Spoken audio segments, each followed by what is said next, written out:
Bonjour à tous et bienvenue sur Easily Bourse. Je vous souhaite une très belle année 2023 et surtout beaucoup de réussite dans vos investissements. Si tu aimes investir dans le secteur de l'immobilier industriel, alors tu vas adorer l'entreprise que je vais te présenter aujourd'hui. C'est Sébastien et aujourd'hui je vais te parler de la société américaine Prologis.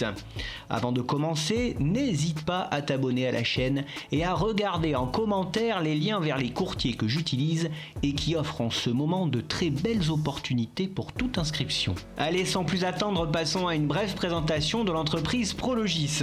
Prologis, c'est quoi? C'est tout simplement le leader mondial de l'immobilier logistique avec un accent sur les marchés à forte croissance.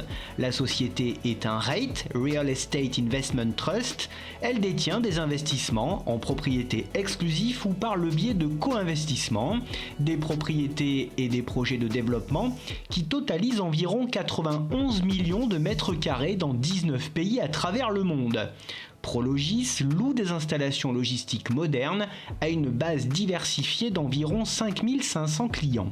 Voyons ensemble les fondamentaux de l'entreprise. Du côté de la performance boursière, le cours de Prologis a chuté en 2022 de 24% pour revenir à un cours voisin de celui d'avant-crise Covid. Depuis octobre 2022, le cours tente de se reprendre. Son résultat d'exploitation est en forte hausse en 2022 et devrait continuer de croître lors des prochains exercices. Son chiffre d'affaires est lui aussi en nette hausse en 2022 et devrait également continuer une bonne progression sur les prochains exercices. Le retour sur les capitaux propres est voisin des 6,6% et indique que l'entreprise est rentable.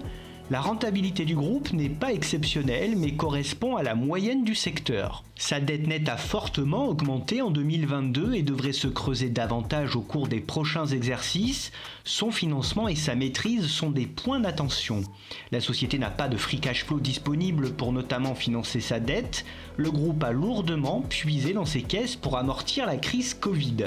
Avec une marge nette de 71% en 2022, Prologis réalise pour 1 euro de chiffre d'affaires plus de 71 centimes de résultat net, ce qui est un très bon indicateur de sa profitabilité. Sa marge nette devrait toutefois diminuer lors des prochains exercices.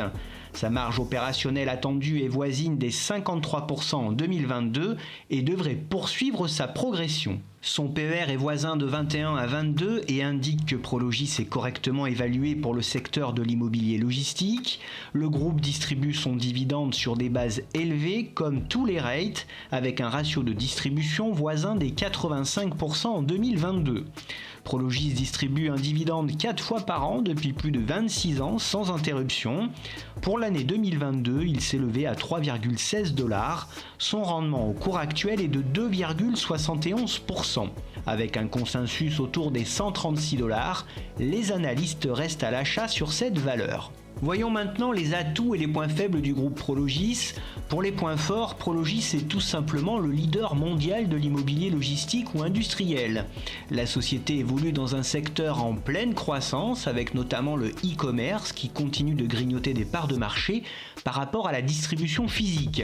De plus, Prologis a de bons fondamentaux et distribue un dividende fiable, rassurant ainsi les investisseurs. Pour les points faibles, la hausse des taux du marché en 2022 a fortement touché les valorisations des actions REIT comme Prologis. La société est donc sensible au ralentissement économique et à la santé financière de ses principaux clients. Sa dette est importante et continue de se creuser, ce qui constitue une source d'inquiétude. Et enfin, son manque de liquidité disponible pourrait poser problème à l'avenir. En résumé, mon opinion sur la société Prologis est plutôt bonne. En effet, Prologis est un géant de l'immobilier logistique dans le monde et évolue dans un secteur en pleine croissance. L'entreprise est aussi bien diversifiée géographiquement, ce qui lui permet de mieux appréhender les différentes crises. Toutefois, malgré de bons fondamentaux, un dividende intéressant et de belles perspectives, il faudra tout de même surveiller l'évolution de sa conséquente dette et la gestion de cette dernière. Côté investissement, personnellement, je ne suis pas investi sur Prologis. Dans ce secteur, j'ai préféré investir dans Stag Industrials, qui a le mérite d'avoir un meilleur rendement et un dividende versé mensuellement. Je garde toutefois Prologis au chaud dans ma watchlist, et pour ceux qui veulent entrer sur cette valeur, un point d'entrée vers 100$ serait une belle opération. Selon mes critères, sur un investissement moyen-long terme, son aversion au risque est de 3/5 et sa note globale de 3/5 également. Pour terminer, j'en profite pour te rappeler que je ne suis pas conseiller financier. Ces informations ne constituent en aucune façon des recommandations en vue de la réalisation de transactions. C'est ainsi que se termine cette vidéo sur le groupe Prologis. J'espère que cette vidéo t'a plu. Si c'est le cas, je t'invite sans plus attendre à mettre un like et à t'abonner à la chaîne afin de te tenir au courant de toutes les dernières nouveautés. Je te donne rendez-vous prochainement pour l'analyse de nouvelles actions et n'oublie pas en attendant qu'investir, c'est aussi préparer ton avenir.